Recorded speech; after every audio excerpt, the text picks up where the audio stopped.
Put it down.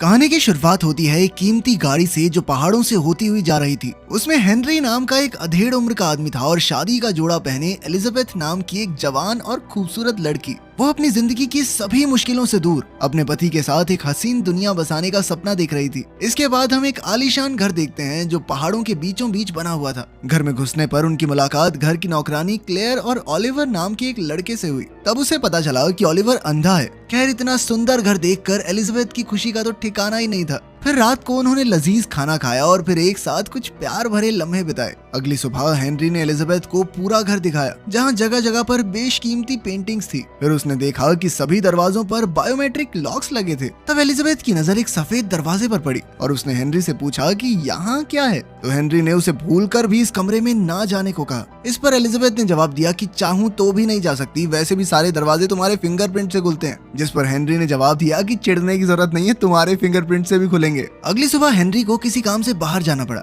Elizabeth ने pool में नहाकर तरह तरह के कपड़े और गहने पहनकर टाइम पास किया। फिर रात को उसने क्लेयर और ओलिवर को घर से बाहर जाते देखा। बाद में उसे नींद नहीं आ रही थी तो वो अकेली घर में घूमने लगी और जैसे ही वो उस सफेद दरवाजे के सामने पहुंची तो वो खुद को अंदर जाने से रोक नहीं पाई। उसने दरवाजा खोला तो देखा कि ये एक साइंटिफिक लैब थी। एलिजाबेथ ने वहां एक बटन दबाया तो अचानक एक ग्लास कैप्सूल उसके सामने आया जिसमें एक जवान लड़की थी और उसके मुंह में एक ट्यूब लगी हुई थी। एलिजाबेथ ने देखा कि ये लड़की हूबहू उसके जैसी दिखती थी और इस बात से वो इतना डर गई कि तुरंत वहां से भाग निकली। मगर इसी चक्कर में वो एक टेबल से टकरा गई और उसकी उंगली में कांच लग गया। फिर अगली सुबह हेनरी लौट आया और एलिजाबेथ के लिए पियानो बजाने लगा, पर जल्द ही उसने देखा कि एलिजाबेथ अपने ही ख्यालों में खोई हुई थी। हेनरी ने उसकी उंगली की चोट के बारे में पूछा तो क्लेयर ने झूठ कह दिया, मगर हेनरी पहले से जानता था कि एलिजाबेथ झूठ बोल रही है। फिर रात को एलिजाबेथ ने सोने का नाटक किया और जैसे ही हेनरी उस खुफिया कमरे में जाने के लिए उठा तो वो भी चुपचाप उसका पीछा करने लगी। पर अचानक हेनरी अंधेरे से बाहर निकला और एलिजाबेथ पर गुस्सा करने लगा।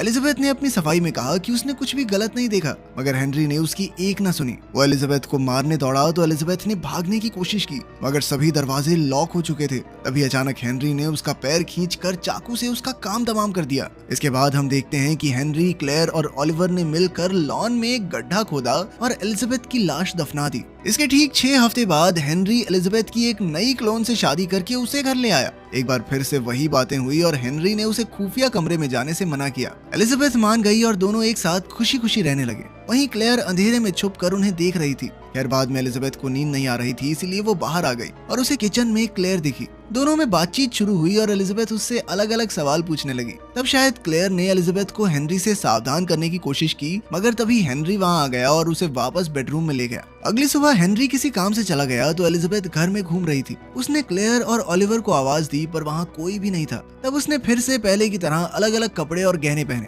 लेकिन फिर वो दोबारा से खुद को रोक नहीं पाई और खुफिया कमरे में चली गई। कुछ समय बाद वो भी चिल्लाती हुई भागती हुई बाहर आई। अगली सुबह हेनरी वापस लौटा तो उसने देखा कि एलिजाबेथ काफी घबराई हुई थी। वो समझ गया कि एलिजाबेथ ने उसकी बात दोबारा से नहीं मानी। अचानक उसने एलिजाबेथ पर हमला करके उसका गला दबाने की कोशिश की, पर एलिजाबेथ उसे धक्का देकर भाग निकली। उसने किचन से चाकू उठा लिया और इधर हेनरी क्लोरोफॉर्म वाला कपड़ा लेकर वहां आया। फिर वो एलिजाबेथ का ध्यान भटकाने के लिए पियानो बजाने लगा। अब वो धीरे धीरे उसकी ओर बढ़ा और अचानक उसके चेहरे पर क्लोरोफॉर्म वाला कपड़ा रख दिया। तब एलिजाबेथ ने बेहोश होने का नाटक किया और अचानक हेनरी के पेट में चाकू घोंप दिया। हेनरी चोट की वजह से वहीं गिर गया और जल्द ही एलिजाबेथ भी बेहोश हो गई। बाद में जब उसकी आंख खुली तो वो खून से सनी हुई थी और हेनरी मर चुका था। अब एलिजाबेथ ने तुरंत जमीन से खून साफ किया और किचन साफ की। फिर उसने हेनरी की लाश कपड़े में बांधकर लिफ्ट में छुपा दी और अपने खूनी कपड़े जला डाले। इसके बाद उसने इमरजेंसी को फोन किया, मगर उसे ये नहीं मालूम था कि वो है कहाँ। मगर एलिजाबेथ को जिंदा देखकर क्लेयर और ओलिवर के तो होश ही उड़े हुए थे। क्लेयर समझ गई थी कि एलिजाबेथ के जिंदा होने का मतलब हेनरी मर चुका है। तभी अचानक उसे किचन में हार्ट अटैक आ गया।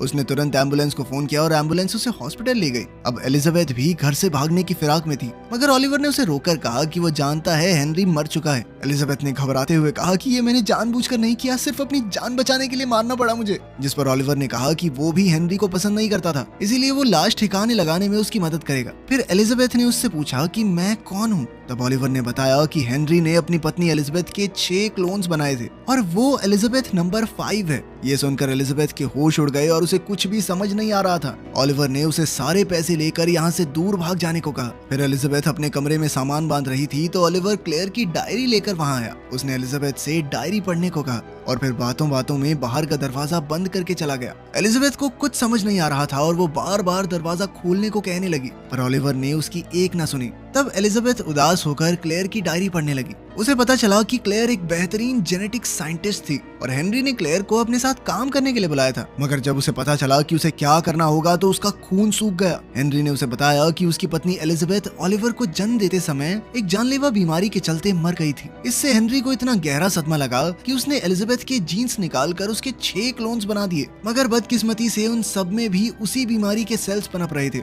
फिर हेनरी ने कैप्सूल्स खरीदकर क्लोन्स को उसमें रखा। जब क्लेयर वहां आई तो सिर्फ 4 क्लोन्स बचे थे। अब क्लेयर ने काफी लंबे समय तक उन जीन्स पर रिसर्च की। इधर हेनरी ने संगीत और बाकी यादें इन क्लोन्स के अंदर भरने की कोशिश की ताकि उनकी याददाश्त बनाई जा सके। वहीं क्लेयर ने जीन्स मॉडिफाई करके बीमारी के जीन्स को खत्म कर दिया था। फिर हेनरी ने पहली क्लोन को बाहर निकाला लेकिन उसे असल जिंदगी का कोई अनुभव नहीं था और इसी वजह से उसके दिमाग में बड़ी अजीबोगरीब चीजें चलती रहती थी। फिर एक दिन इस सबसे परेशान होकर वो घर से भाग निकली, मगर रास्ते में पुलिस ने उसे देख लिया और पुलिस उसे वापस घर ले आई। तब हेनरी ने पुलिस से कहा कि एलिजाबेथ की दिमागी हालत ठीक नहीं है और पुलिस उसे वहां छोड़कर चली गई। वर्तमान समय में 5वीं एलिजाबेथ डायरी में ये सब पढ़ रही थी कि तभी अचानक ओलिवर खाना लेकर आया। उसे देखते ही एलिजाबेथ उस पर कूद पड़ी और दरवाजा खोलने का कोड मांगा। ओलिवर ने उसे कोड दिया तो वो बाहर चली गई और ओलिवर लैब में पहुंचा। थोड़ी देर बाद जब एलिजाबेथ लैब में पहुंची तो उसने देखा कि ओलिवर छठी एलिजाबेथ पर काम कर रहा था। उसने 5वीं एलिजाबेथ को छठी एलिजाबेथ का सर पकड़ने को कहा। जब एलिजाबेथ ने ऐसा किया तो अचानक ओलिवर ने उसे इंजेक्शन देकर बेहोश कर दिया।